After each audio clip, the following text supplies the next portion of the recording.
বাংলাদেশ কখন উন্নতি হবে জানেন? যখন আমরা অন্যায়ের প্রতিবাদ করতে শিখব। আর যতক্ষণ না পর্যন্ত আমরা অন্যায়ের প্রতিবাদ করতে পারবো, ততক্ষণ পর্যন্ত আমরা উন্নতির দুয়ারে পৌঁছাতে পারবো না। এটা খাতা কলমে লিখে রাখতে পারেন।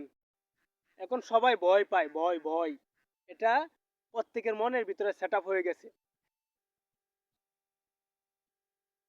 আপনি যদি অন্যায়ের প্রতিবাদ না করেন, তাহলে এক সময় আসবে যে আপনার নিজের উপর সে বিপদ পড়বে। একজনকে রাস্তার মধ্যে পিটিয়ে মেরে ফেলতেছে, আর আপনি তাকিয়ে তাকিয়ে দেখতেছেন। যদি আপনি আগান তাহলে আপনার উপরও বিপদ আসবে।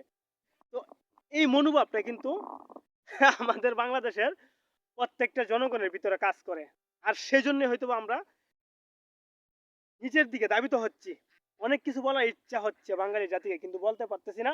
এই যে আমি একজন বাংলাদেশি, দেখেন, এখন যেটা সোশ্যাল মিডিয়াতে ছড়ায় সেটা নিয়েই বিচার সালিশ হয়, আইন প্রশাসন কাজ করে। আর যেটা সোশ্যাল মিডিয়াতে ছড়ায় না সেটা নিয়ে কোনো কিচ্ছু হয় না। তো দেখেন আমরা এখন কোন জগতে বাস করতেছি।